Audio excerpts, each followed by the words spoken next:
então para mais um episódio do nosso podcast. Eu sou a Cibele, sou quiropraxista, especialista em pediatria, fazendo minha especialização em consultora de amamentação. Tô aqui com as minhas parceironas.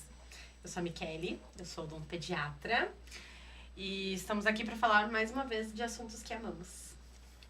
Eu sou a Juliana, sou pediatra, e já que a Cia até comentou da questão da especialização dela, também queria falar que tô fazendo uma certificação em autismo, tá? Introdução no espectro autista, então pro ano que vem vamos ter uma novidade aí no consultório, né? E no Mais podcast. pro final do ano e no podcast também.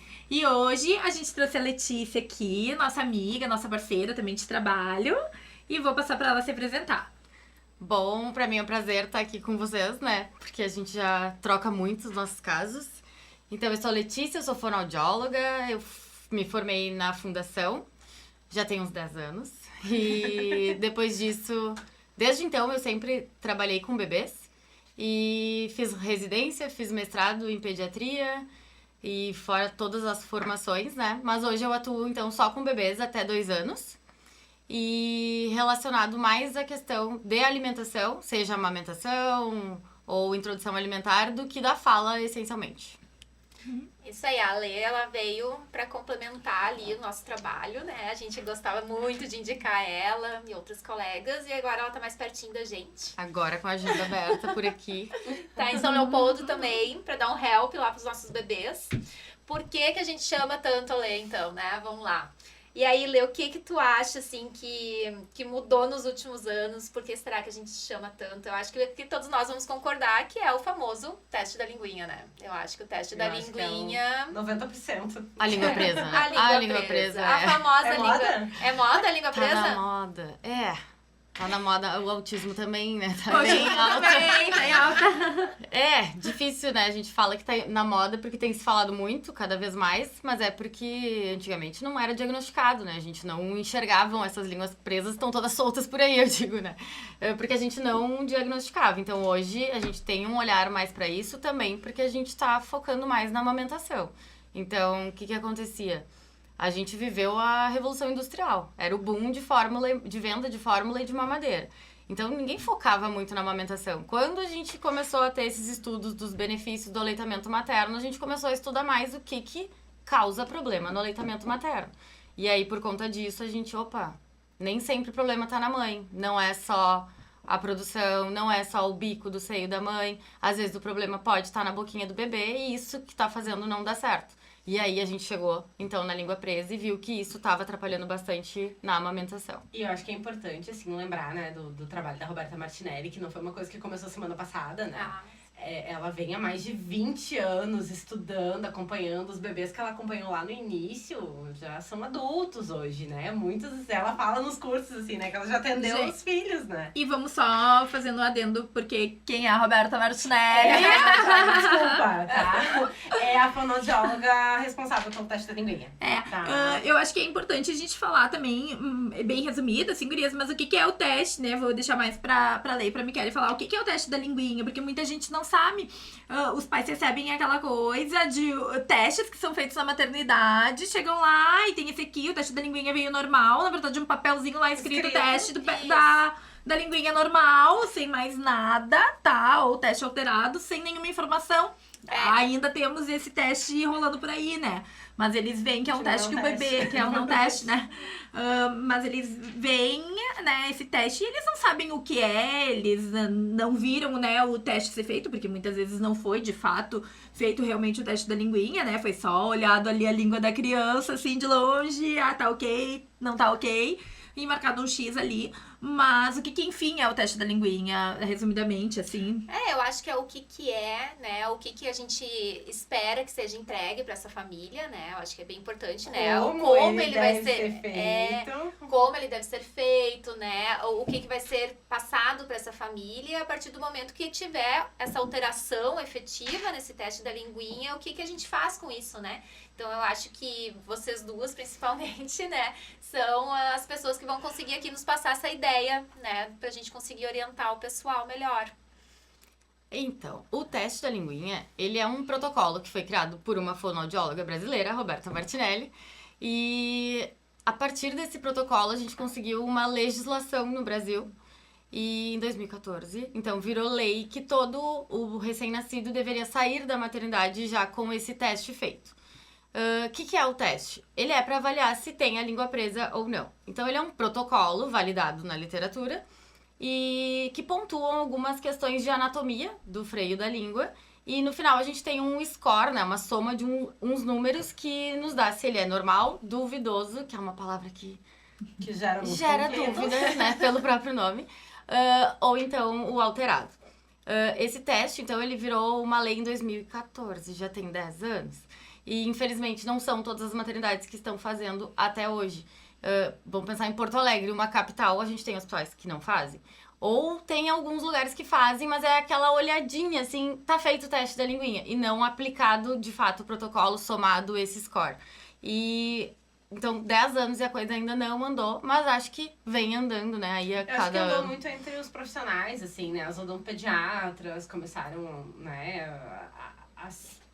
né, especializar, fazer o curso, procurar, estudar, né? As fonos também, assim, porque tem muita fono que não faz o teste, né? Elas não sabe fazer. Não sabe fazer, porque não é da competência dela, né? Então, eu acho muito bacana de como a coisa tá andando entre nós, assim. Infelizmente, no sistema, ainda seja ele particular ou público, ainda não tá andando como a gente gostaria.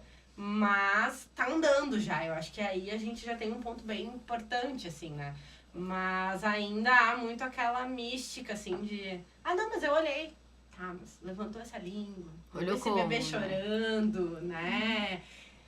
E que parâmetros tu tem pra avaliar, né? Porque, assim, me mandar numa folhinha alterado ou normal, assim, não é um teste da linguinha, né? Sim. Assim, ok que tu não gosta do da Roberta Martinelli, tem outros, pode fazer, tá tudo bem. Mas, assim, tem que ter algum parâmetro pra me dizer que tu viu aquilo ali, né? O que tu viu, né? Até porque daí chega lá aquilo pra mim, como pediatra. Às vezes eu só abro, tem uma linha escrita, teste da linguinha normal, ou enfim, alterado. Mas eu não sei. O que eu faço com essa informação aqui? Até porque daí Posso confiar nessa informação? Exato, né? Como tu avaliou? Aí eu pergunto pros pais, eu nem vi, mas não levaram pra fazer nenhum teste, nada, só olharam ali a boca. Então, não viram se tá chorando, viram se tá mamando, né? Não viram de fato.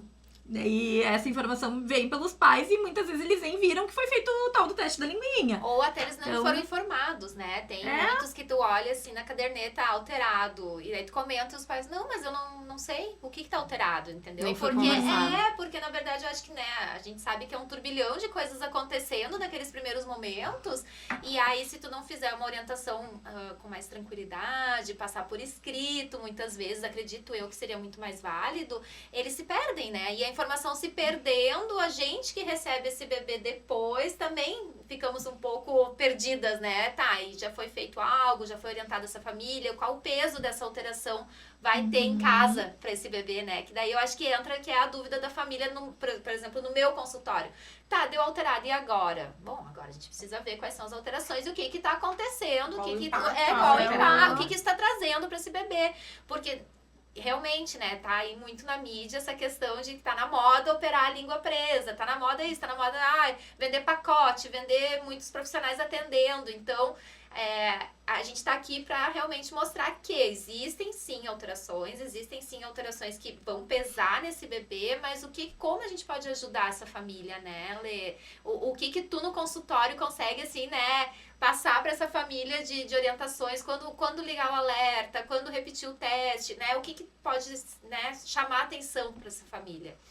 Eu acho que num primeiro momento, pensando ainda lá na maternidade, o teste veio para nos alertar os casos mais alterados, aquelas línguas que a ponta da língua tá presa na gengiva. Esse é o tipo de bebê que hoje, ao meu ver, não poderia sair do hospital sem uma indicação de consultar um odontopediatra ou um fonoaudiólogo para pelo menos um norte, né? Dar um norte, né, de como resolver essa situação. Então, acho que esses casos são os principais que vão ser pegos ali na hora do teste da linguinha. A gente tem que pensar que o teste da linguinha, então, ele é um protocolo e que se não foi aplicado o protocolo e a gente não tem o número de score final, não foi feito o teste da linguinha. Esse é o nome do protocolo. Se foi só olhado ou se foi aplicado outro protocolo, foi feita outra avaliação que não o teste da linguinha.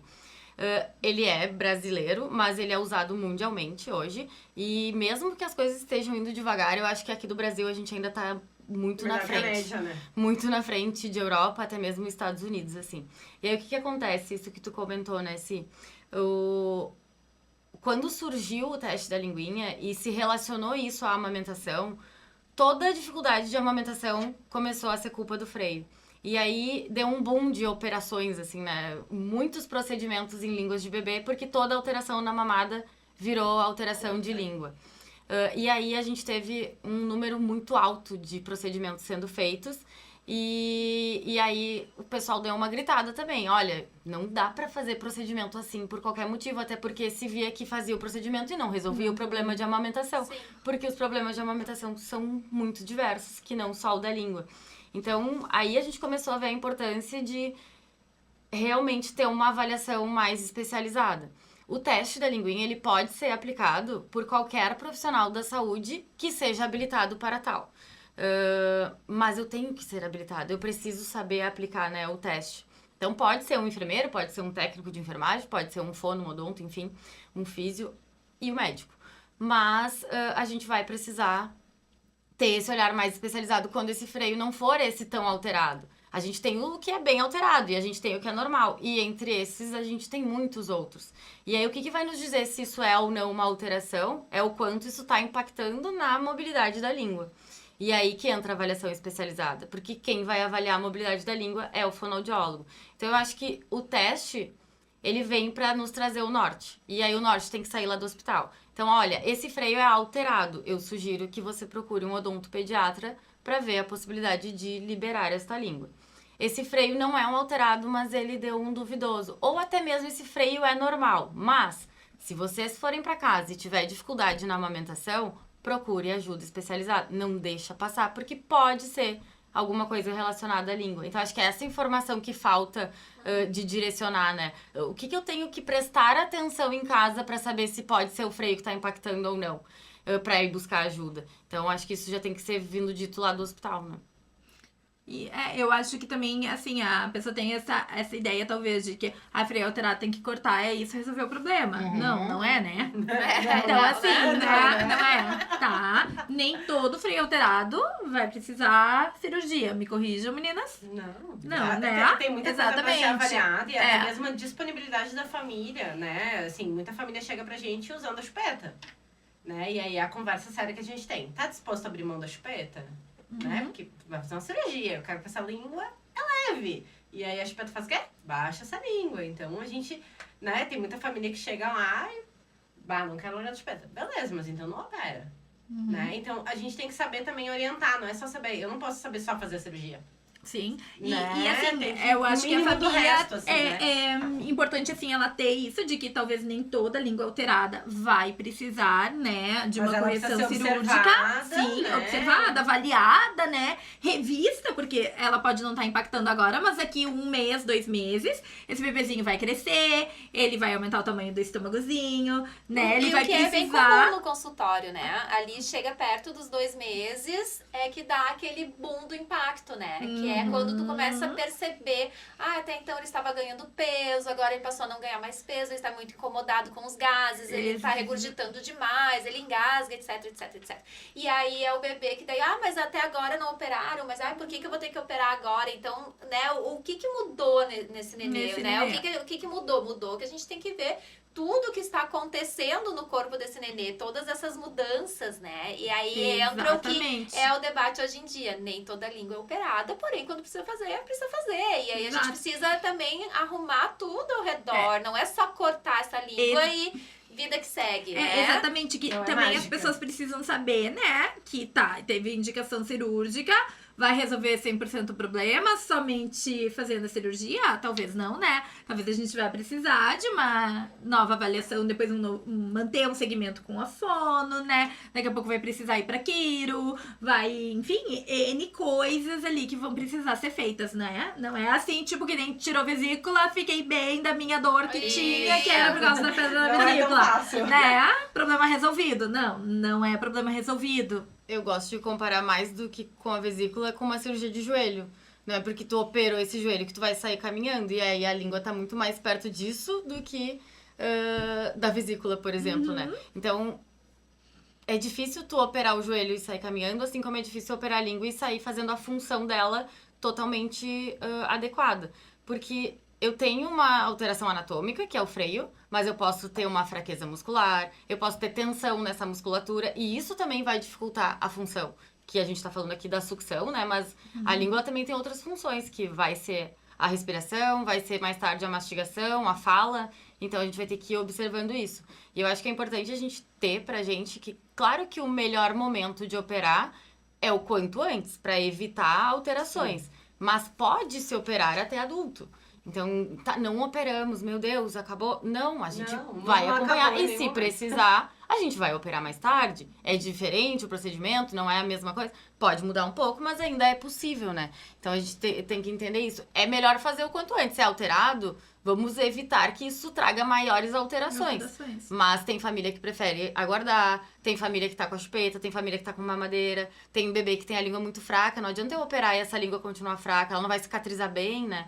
Então eu preciso ver todo esse contexto pra saber o momento certo de operar. E normalmente pra isso a gente vai precisar de uma equipe multiprofissional, porque um profissional só não vai conseguir, né? É entender que a gente não faz nada sozinho. Né? Entender que cada um vai cuidar, né? É claro que um pouquinho ali eu vou saber da tua área, mas que às vezes eu vou precisar da tua ajuda ali, na maior grande, né? No mundo perfeito sempre tu estaria ali com nós, né? Mas, entretanto, todavia, não temos às vezes, né, as condições necessárias. E aí a gente, né, vai, quando tem, ótimo, maravilhoso, vamos lá, é a melhor coisa do mundo. Né? E quando a gente não tem, a gente tenta manejar ou não, né? Eu já tive casos assim que eu me neguei a operar porque, não temos condições. Cara, assim, ó, se não é pra melhorar pra esse bebê, não vamos dificultar mais a vida dele. Porque não é só liberar a língua, né? É todo outro contexto que eu preciso, porque senão depois ele não vai comer bem, ele não vai falar bem, não vai respirar bem, não vai deglutir bem. E isso vai ter um baita do impacto, né? Que às vezes não tá tão ruim sem cirurgia e que vai piorar muito só com a cirurgia, sem o acompanhamento que precisa, né? Então, é muito importante as pessoas entenderem esse trabalho multidisciplinar que hoje a gente tem muito, né? E a gente tá vendo cada vez mais a importância de a gente continuar e melhorar ainda mais isso, né? Refinar cada vez mais pra gente... O que a gente falou no outro episódio, né? Sempre pensando na criança. E lembrando que a gente tem um caminho do meio, óbvio, né? Que a gente não vai indicar uma cirurgia sem necessidade, porque ela é uma cirurgia. Não é algo absurdamente invasivo, né? Que as pessoas ficam muito nervosas, mas ao mesmo tempo não é algo tão simples que é só um pique na maternidade, né? Por favor. Né? Sem anestesia, né? Que tenha, né? O famoso... Ou não era pra ser, pelo só menos. É só o pique. Não precisa anestesiar, né? O bebê não sente dor. Então a gente tem que passar isso pra família, assim, não é algo tão simples, porém não é algo extremamente complexo. Então nós temos essa janela de tratamento, a gente tem essa janela de atuação e a gente tem sim a necessidade de atuar em todas as vias, né? Pra suprir toda a demanda que essa língua traz. Né? Porque ela não se movimenta sozinha. Se fosse só o freio que mandasse nela, nossa vida tava resolvida, né? Mas não é só o freio que tá mandando nessa língua. E também entra aqui a questão que eu acredito, né, que venha muito mas eu não quero amamentar, né? Beleza, tu não quer amamentar, mas a língua ela também funciona no uso da mamadeira, no uso da colher, no uso, né? E aqui a gente tem aqui na mesa, né, todos os nossos dispositivos, né, realmente para isso, né, para mostrar que aquela língua ela precisa ser útil, né? Funcional e ela precisa conseguir agir da melhor forma possível, né? Para essa criança ser nutrida da melhor forma possível também, para não ter essas compensações, né? Então, se tu puder falar, porque a gente tem que pensar sempre assim, num mundo ideal, todo mundo amamentaria, né? A gente adoraria que todo mundo conseguisse, amaríamos isso, né? Pensando, né? Seria maravilhoso pra criança, pra família, pra todas nós. Mas não, nem sempre isso é viável, nem sempre isso é possível e muitas vezes isso é desejo, né? Pode não ser o desejo da família e tá tudo bem. Então, a gente tá aqui, então, também pra orientar nesses casos, né? Não optamos ou não conseguimos a amamentação. Como esse bebê ele vai ser alimentado, né? Quais são as possibilidades que a gente tem de alimentar esse bebê da melhor forma, né? A gente tem que pensar, fazendo o link para a função de língua, que um bebê, ele nasce com reflexo de sucção. Então, o que ele sabe fazer para se alimentar é sugar. Esse reflexo, por volta dos 3, 4 meses, se perde, assim como os outros reflexos iniciais ali da vida do bebê.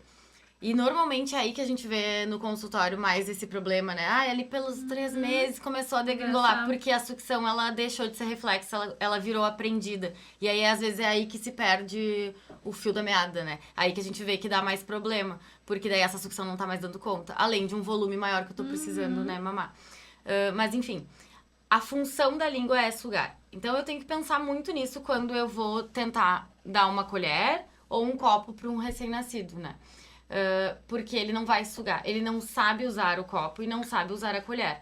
Então, a gente tem que ter muita responsabilidade sobre qualquer utensílio que a gente vai ofertar para um bebê, porque eu vou estar mudando a programação motora oral desse bebê. E programação motora oral é, por exemplo, assim, eu vou morder uma maçã, eu vou fazer essa boca.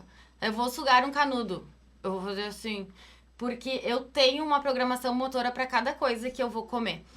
O bebê não, ele só tem a sucção. Então a gente tem que cuidar quando a gente indica, pensando em proteger o aleitamento materno, outros utensílios, porque eles precisam ser ensinados para o bebê. Então eu preciso ensinar a pessoa a ofertar e eu preciso ensinar o bebê a usar. E é por isso que não é na primeira vez que a gente consegue. É difícil. E mais do que difícil, gurias, é um risco de um engasgo, né? Se eu não sei ofertar e o bebê não sabe mamar, o fluxo desses utensílios é muito alto. Assim como se a gente tiver com a mamadeira errada também, né? Não é só o copinho porque que engasga, todo mundo acha né? que mamadeira não dá engasgo. E mamadeira errada também. Mamadeira sendo segurada errada também, né? O nenê mamando mamadeira deitado também. Exato. Vamos falar. Chega Deixei por último a mais, né? Então, assim, a gente tá sugando, sucção no peito. Eu quero proteger o aleitamento materno, esse bebê vai fazer um procedimento, esse bebê ainda não conseguiu o aleitamento exclusivo, mas eu ainda estou buscando por isso. Eu vou buscar um utensílio que eu não realizo pressão intraoral. Eu não vou fazer sucção. Por isso que a gente prefere a colher e o copo. Porque o bebê tem necessidade de sugar. Então, se ele mamar na colher e no copo, ele vai querer voltar pro peito, porque ele quer sugar. Agora, se talvez ele mamar numa mamadeira, o leite vai sair mais fácil. E aí ele vai preferir a mamadeira. Agora, é muito difícil ele preferir o copo e a colher, mesmo tendo um fluxo maior, porque ele não tá sugando e ele precisa sugar. Então, esses seriam os que menos prejudicariam. Mas, dentro de uma dificuldade nessa oferta, ou dificuldade de o bebê aprender, a gente tem a sonda daí. Pros bebezinhos pequenos. E aí a gente vem pra relactação. Aí vem a treta. E aí? Sondade eterno, como é que funciona? E aí a gente vai ter a relactação pra gente tentar ofertar junto com o peito um volume maior, né? O complemento que esse bebê tá precisando aí pro ganho de peso. Isso aqui não é um método de alimentação. A gente vê muitos casos hoje em dia. A gente demonizou a mamadeira, né? Essa que é a verdade. A mamadeira virou o demônio na terra. E sim, ela pode trazer muitos malefícios, principalmente para a amamentação, mas a gente também não pode botar ela lá, assim, tão demonizada. Porque eu vejo muito hoje em dia a oferta do sonda com dedo, né? A gente bota o dedinho com a sonda na boca do bebê para ele se alimentar. Não estou dando a mamadeira, glória a Deus. Isso não é um método de alimentação, prefiro a mamadeira. O dedo é duro, o dedo é grande. Uma hora é o dedo da mãe, outra hora é o dedo do pai, outra hora é o dedo do avô, são dedos assim, diferentes. Outro assim, outro assim. Levanta. E aí, a desorganização oral do bebê vem com tudo, né? Então, isso não é um método. A seringa não é um método de alimentação. Então, eles são algumas tentativas de estratégia pra gente tentar melhorar a sucção dentro de uma programação de terapia. Exatamente, acompanhado, né? Sendo bem orientado, não feito com tempo limite, é o que a gente tem que entender também, que quando a gente quer, né, quando a gente quer amamentar, as coisas que entram, elas têm que entrar com não um prazo fixo, porque cada amamentação vai demorar o seu tempo ali, né?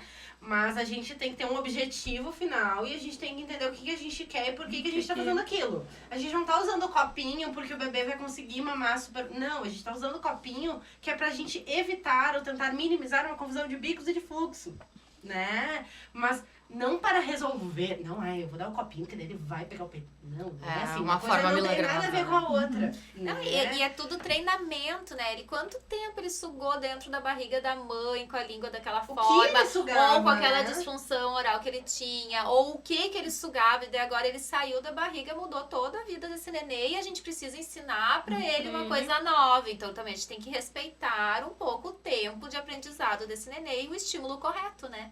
Por isso que entra essa questão, um dedo de um, outro dedo de outro, cada um é um estímulo diferente, né? Então a gente também não pode atirar pra todos os lados pra não dar problema aí, né? Então, Sim, às vezes a gente vê os casos, né? Em uma mamada, eles tentam 3 tudo, né? dispositivos. Vão tentar esse, vão tentar esse, vão tentar... completa. E aí o bebê já mais... Qual é mais fácil? Qual que a gente se adapta mais, né? Do de outra volta, né? Ele não sabe, né, o que tá entrando nessa boca. Se a gente, adulto, já se confundiria, tomar um gole em cada coisa, tu imagina um nenê.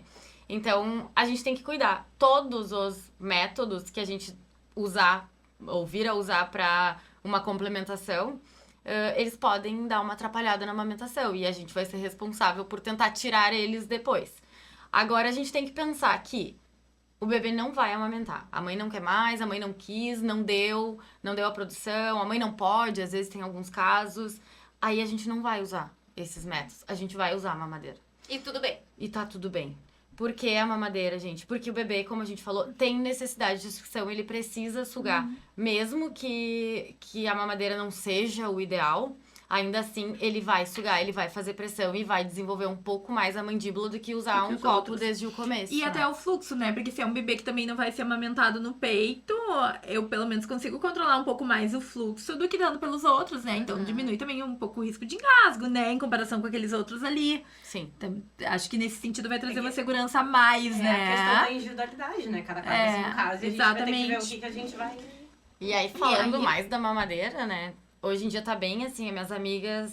Ai, amiga, eu vou fazer meu enxoval lá nos Estados Unidos. Tô indo pra Miami. Coisa boa. Qual mamadeira eu compro? Qual que é a melhor? E aí a gente pensa, não sei, eu não conheço teu bebê. Eu não sei como é que ele vai sugar, eu não sei como é que é a boca dele, eu não sei a língua, eu não sei o padrão de sucção. Aí as pessoas têm muito isso. Qual é a melhor mamadeira? Eu não sei. Ela vai ser a melhor mamadeira pro teu bebê, pro teu caso. Então, é muito disso que tu tinha comentado, né? De qual é a mamadeira, qual é o furo da mamadeira. Então, isso vai depender. Como eu uso essa mamadeira? Eu tenho um bebê muito fraquinho, talvez eu vá precisar de um volume maior, de um furo maior. Mas se eu tenho um bebê que tem uma força exacerbada, ele vai fazer uma força, vai se engasgar, e eu vou ter que controlar melhor esse fluxo. Então... o tipo de mamadeira, o furo da mamadeira, isso vai fazer diferença. Então, isso é avaliado para cada caso também, né? E aí a gente... pra dar mamadeira precisa avaliar, né? Tem que não é Ah, assim. pra dar mamadeira, Não dá tu precisa também saber prestar o que atenção, é. saber como tem que dar, né? Porque a gente chega muitos bebês ali mamando, gente toda errado, descoordenada naquela mamadeira, né? Se engasgando, exato. Escorrendo leite. E aí vem as famosas preferências posturais que caem lá no consultório depois, né? Porque a mãe só consegue dar mamadeira de uma forma, ou o pai, né? Enfim, aí a cabecinha daquela criança é completamente rotacionada, sei lá quantas vezes por dia. É óbvio que isso, né, vai acabar forçando. E aí, forçando essa assimetria, a gente entra em outras questões também nesse uso funcional da boca, da mandíbula e tudo mais, esse desenvolvimento orofacial dele, né? Então, inclusive para a mamadeira, a orientação é o melhor. Então, buscar a orientação correta seria o melhor, né? E aí também o que essa alteração de né, daqui a pouco de não saber qual dispositivo usar, ou, por exemplo, a língua presa que, né, acabou não sendo operada, o que traz para esse bebê no pós, assim, ao longo da vidinha dele, a longo prazo, o que normalmente aparece, assim, o que te chama a atenção, né, desses, como tu disseste antes, desses bebês lá de língua presa que estão andando soltos por aí, né? Então, o que é que a gente tem visto muito aqui fora também, né? Em relação a essas questões orofaciais mesmo. O que a língua presa pode causar, resumindo? O que pode trazer pra mim? Não quero amamentar. Mas não tem língua presa, e aí? E não é só... Não vou operar, ou passou, né? Enfim, a gente mesmo, né? Não tive o diagnóstico. 40 anos atrás, ninguém deve ter olhado minha língua. Acho que eu não tenho língua presa. Ninguém nunca falou nada, né? Nenhum dentista falou, acho que não. Mas enfim, tá? Vamos supor que agora minha língua seja presa. E o que isso pode ter causado em mim, impactado em mim, né? A gente falou isso, né? Às vezes chega aquele bebezinho Ele mamou 6 meses, exclusivo no peito. Um bebezinho gordinho, assim, nunca teve problema na amamentação. E aí tá tendo problema na introdução alimentar. E aí a gente vai olhar, opa, essa língua é presa. Não, mas ele ganhou peso e mamou bem. Sim, mas a mãe tinha uma hiperlactação. Então, às vezes, a gente atrela muito o peso do bebê com o sucesso que tá tendo na amamentação. E aí a gente vai ver esse bebê engasgou durante 6 meses, esse bebê teve dificuldade durante 6 meses, ele não sugou da forma adequada, mas ele ganhou peso. Então, ninguém olhou pra língua dele. Então, aí só mais uma coisa, né, gente? O peso não pode ser o único parâmetro pra ver se a mamada tá sendo boa ou não, né? Isso. Tá, não dá pra olhar unicamente peso. E bebê não é só peso, né? Tem isso, né? O bebê não é só peso, não é aquela coisa assim, nos primeiros meses o que importa é ganhar peso. E a consulta com o pediatra não é só pesar e medir, né? Pesar de fralda também, né, gente? Tem o famoso pesar com a fralda, né? Que é outra coisa que, pelo amor de Deus, né? Mas é isso, assim, né? Não é só o peso. Então, o que tá trazendo de impacto? Beleza, ele ganhou peso, sobreviveu à amamentação. Aos 6 primeiros meses. E aí a gente vai para as outras funções da língua. Então, o freio ele vai impactar basicamente na função de língua. Primeira delas, a sucção. A sucção é a língua acoplar no céu da boca, seja na mamadeira, seja no peito, enfim, é acoplar esse utensílio, né, ou o seio da mãe no céu da boca e fazer pressão para extrair. Se a minha língua não sobe, seja pelo freio, seja porque ela não tem força, seja porque tem tensão puxando para baixo, eu vou ter uma disfunção na sucção. E aí essa disfunção pode acarretar num mau desenvolvimento da mandíbula, do palato, né, do céu da boca, porque é a língua que forma, na formação dos dentes, isso pensando em sucção. Aí chega na mastigação, eu preciso de movimentos diferentes da língua, eu vou precisar de uma língua que lateraliza o alimento. E aí chega no consultório o bebê com dificuldade de mastigação. Ele não gosta de carne, já começa por aí, sempre a carne, ele não gosta. Ai, não gosta. Aqui no Rio Grande do Sul o pessoal gosta muito de carne. Como é que não vai gostar de carne se todo mundo come carne? Não, ele não consegue mastigar a carne e aí isso trouxe pra ele uma certa aversão. Se eu não mastigo, eu não vou conseguir. Eu gosto dos alimentos bem esmagadinhos. Bem esmagadinhos. Ou se engasga porque ele não consegue mastigar e engole inteiro. Então a gente vê essas dificuldades na mastigação, ali na introdução alimentar, que muitas vezes são um pouco negligenciadas. Ele tá aprendendo, ele não sabe ainda.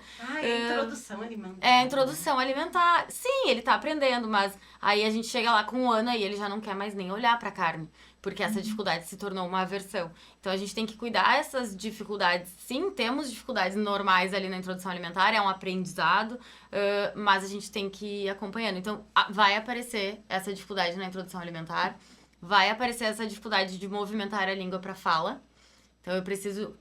Muitos sons que eu vou precisar de movimento de língua que, se a língua tá presa pelo freio, eu não vou conseguir. Então, vai acarretar nisso. Só que isso tudo eu vou compensando.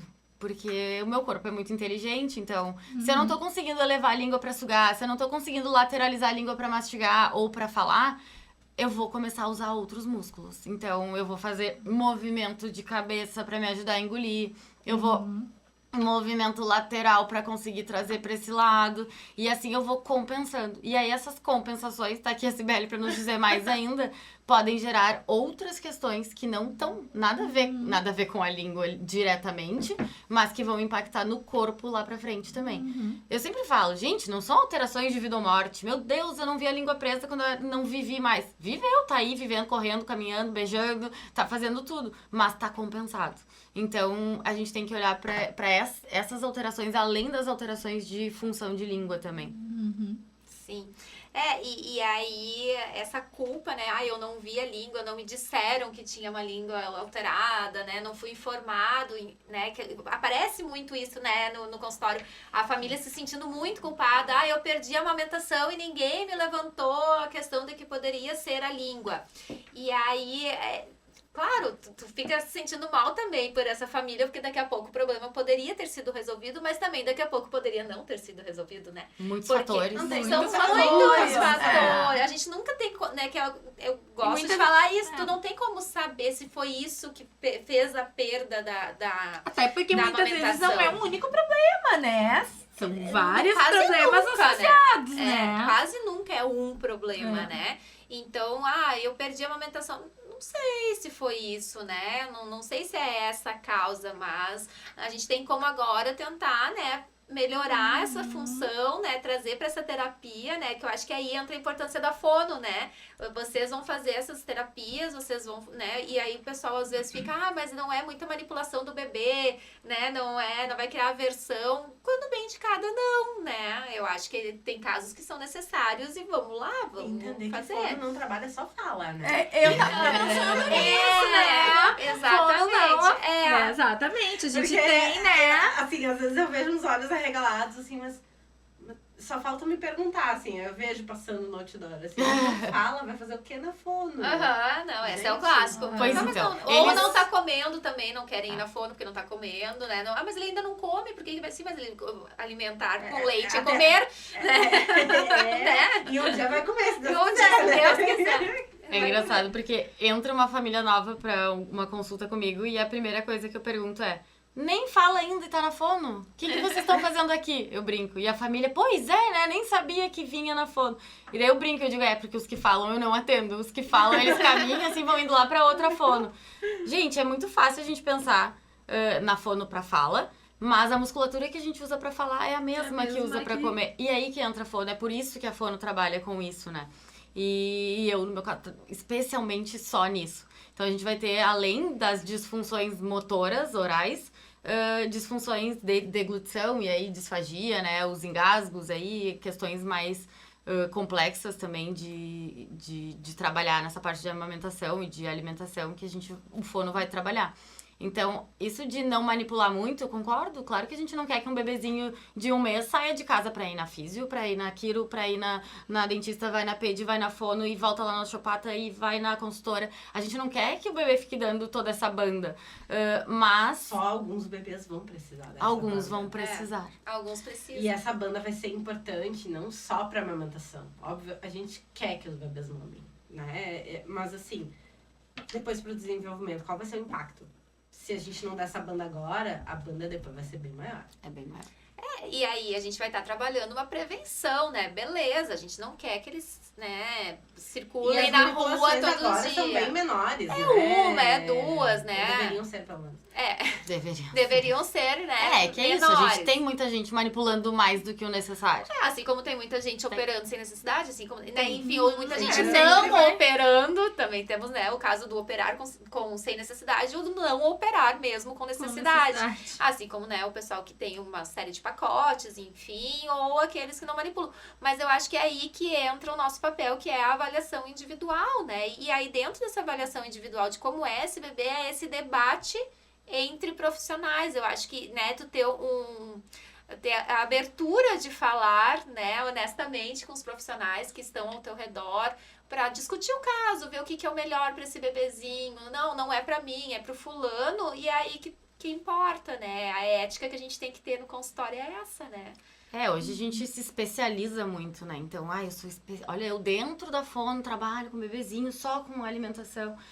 A gente se especializa, mas a gente não pode deixar de olhar o bebê como um todo, né? Então a gente fica muito focado no nosso quadrado e eu acho que é importante cada um focar no seu quadrado, porque a gente consegue ter pessoas mais bem direcionadas pra resolver aquele problema, mas eu não posso não olhar pro todo. Então, às vezes eu fico, eu sou fono, eu trabalho com isso, eu trabalho com isso. Tá aí, vamos olhar pra esse corpo. Mas tu não pode fechar o olho pro resto, porque então, tu vai precisar. Tu vai precisar, né? Com janelinhas, né? Tem que entrar um pouquinho de luz ali das outras coisas, assim, né? Porque senão a gente... E até pro sucesso da tua cirurgia, ou da tua terapia, ou do ganho de peso, ou do meu ganho de movimento, vai necessitar desse outro colega agindo nessa outra ponta, porque tá interligado, né? Então a gente... Somos uma máquina que funciona perfeitamente. Tira um parafusinho ali, vai dar ruim. Se não saber onde botar o novo... Não vai funcionar. Então eu acho que é legal isso, né? A gente pensar e sempre defender a criança, né? Vamos defender a criança pro ganho dela, né? E aí a gente tem outras questões também no consultório muito, que vem muito pra nós a dúvida, e acredito que acabe em ti também, né? Que é a chupeta.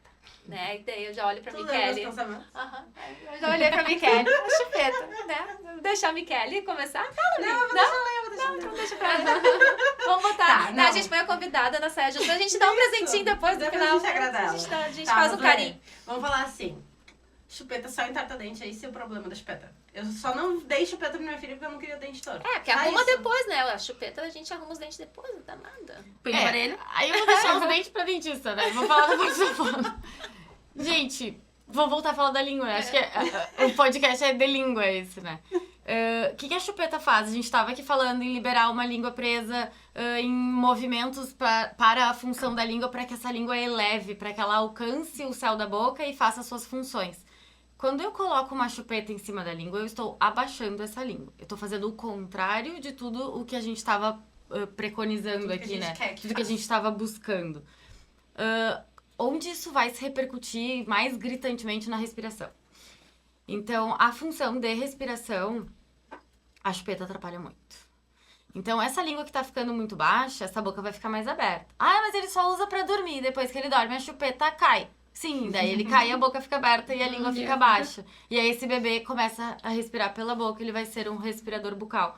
E aí a respiração bucal, sim, vai trazer alteração de dente, vai trazer alteração muscular, vai trazer alteração de postura, vai trazer alteração no aprendizado, porque é uma criança que não vai dormir bem, e criança que não dorme bem não aprende, né? Uma chance maior de infecções respiratórias.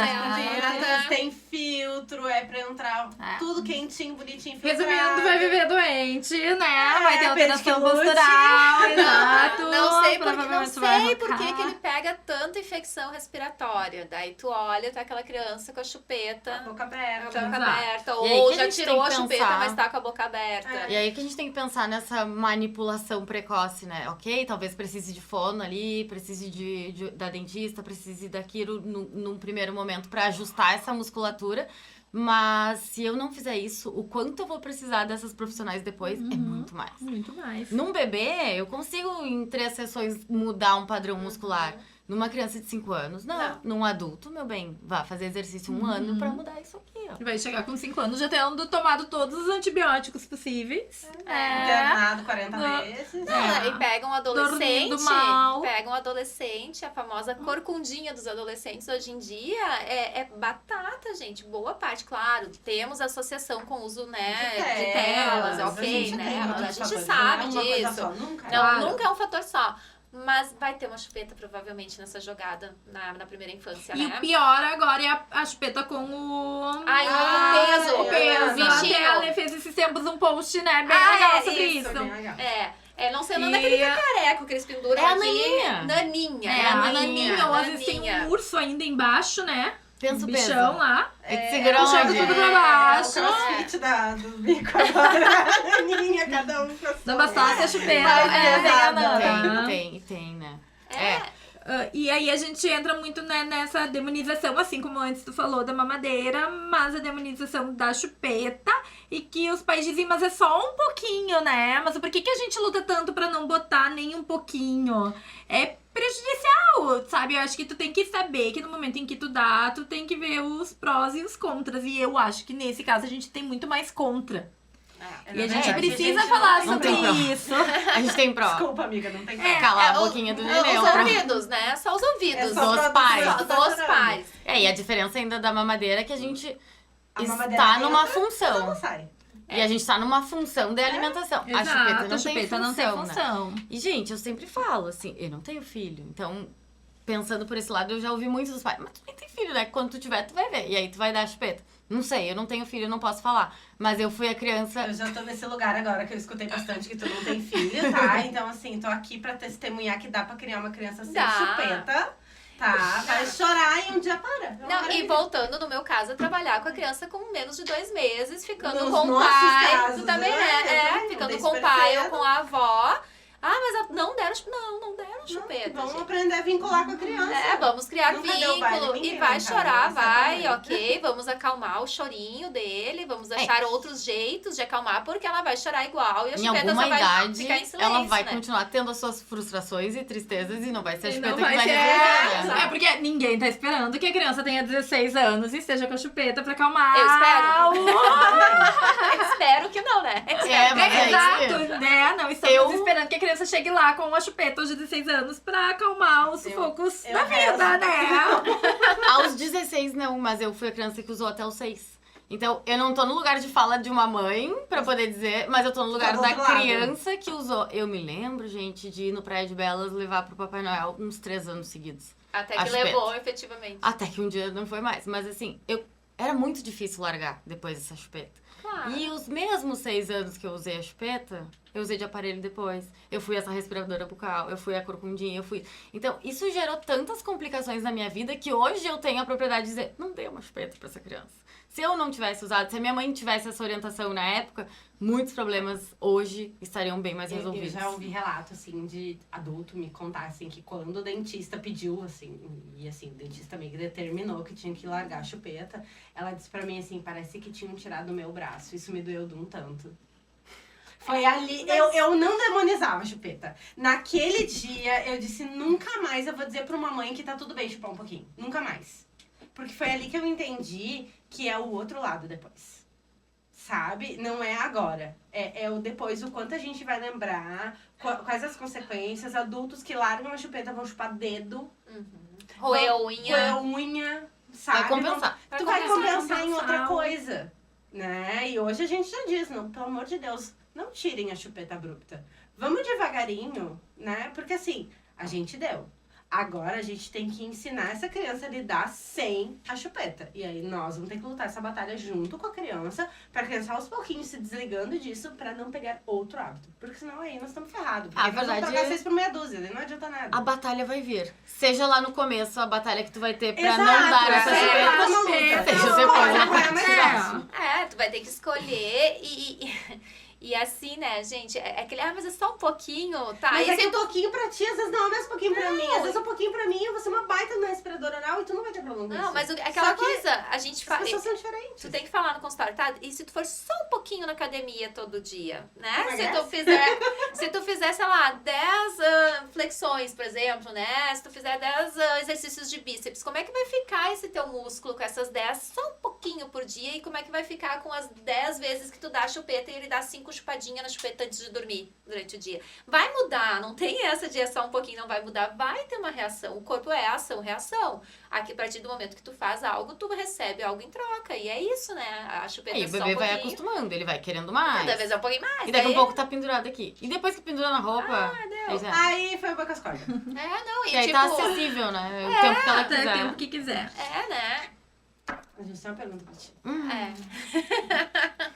Porque um dia a gente tem que parar de falar, infelizmente. A gente poderia continuar horas e horas. Mas eu não sei se vamos ouvir por horas e horas. Não sei. A gente convida Vamos continuar ela no barzinho depois. A gente Ótimo. Beleza. Mas assim, Lê. Pergunta fatal pra Lê. A gente tentou entrar numa trend aí, que é... o pessoal tá fazendo os congressos e a gente trouxe pro podcast, que é qual a maior picaretagem da tua área hoje em dia? Dos profissionais, não dos pacientes daí. Não, é aquilo que tu mais vê que os profissionais fazem, assim, que tipo, não dá. Não dá, assim, tipo, é uma picaretagem mesmo, assim, não vai rolar, galera. Dá pra falar e sai correndo? Pode, aproveita, a gente faz um tchau geral, tu corre aqui, ó. A gente abre até a porta pra ti. Gente, eu acho que a maior treta que a gente falou aqui até agora foi a chupeta. E, infelizmente, dentro da fonoaudiologia, a gente tem profissionais que ainda usam a chupeta como um recurso terapêutico.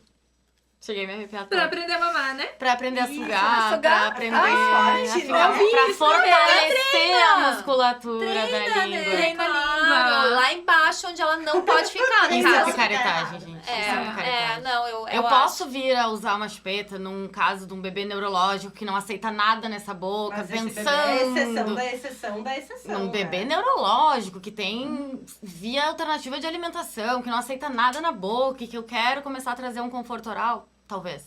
E a ideia é talvez. Mesmo assim. Talvez. Temos tantas outras alternativas, né? Então, eu acho que isso é enraizado culturalmente e veio pra profissão sem ter tido no congresso, alguém falou. Vozes da minha cabeça. Vozes da minha cabeça. Porque a gente pensa, não, vai estar ali fazendo um movimento, vai estar fortalecendo. Não, esse movimento não é. Um movimento errado, né? Esse movimento é prejudicial. Então, usar a chupeta como um recurso terapêutico na fonoaudiologia não rola. É picaretagem. Então com essa aí a gente se despede. E fica a reflexão, né? Pra quem recebeu essa orientação. Fica a reflexão também. É o que a gente e faz quem hoje. indica também, né? Isso, tipo, uma atualização. Repense. E o que a gente faz hoje, a gente vai colher amanhã, né, galera? Então, vamos fazer direitinho o máximo que a gente puder com seus erros, claro, né? Óbvio, todo mundo vai dar uma errada com seus filhos em casa, faz parte. Mas a gente tá aqui pra estar trazendo informação. Tendo a informação, né, de todos os prejuízos, acho que tu já pode tomar uma decisão bem mais consciente, né, no momento em que tu pensar em botar uma chupeta na boca da criança. Assim, pra encerrar minha fala, né, porque se deixar a gente fica mais, né? Um pouquinho mais. A gente convida de novo, Pensando, vou falar em 2 aspectos, em profissionais e em famílias, né, enfim. Profissionais, então, saberem que dificuldades na amamentação, dificuldade na mamadeira, dificuldade em aceitar um copo, dificuldade em pegar um utensílio, dificuldade em mastigar, encaminha pra fono. Esse é o direcionamento. Tá tendo essa dificuldade, encaminha pro profissional fonoaudiólogo. E a família, se tá vendo isso em casa, meu bebê não pega a mamadeira, meu bebê escorre leite, meu bebê não tá conseguindo ir pro copo, ele não aceita a colher na introdução alimentar, tá rolando alguma dificuldade nesse sentido, procura o fonoaudiólogo. Aí... fonoaudiólogo especialista, né? Não adianta. Isso, não adianta ir pra qualquer fono, né? Exatamente. Assim, quando eu quero trabalhar com fala, eu não vou com uma fono que trabalha lá os primeiros meses. A gente tem até fono que trabalha com audição, totalmente diferente. Né? Exato. Todas as áreas já fono estão especialista, né? Assim como a gente na medicina tem suas especialidades, na fono também vai ter, né? Sim, não vai no traumato se eu tô com problema no coração. Exatamente. Saber quem procurar. Saber quem procurar. E qualquer coisa, qualquer dúvida também, a gente tá aqui pra orientar, né? Vamos contribuir como a gente puder. Nos usem, aproveitem. Então tá, Lê, muito obrigada pela tua participação. Eu que agradeço, Gurias, parabéns pela iniciativa, acho que é muito legal esse podcast, vou ouvir todos. E sempre que precisar, me chamem que estarei aqui. Chamaremos. Então tá, valeu, obrigadão.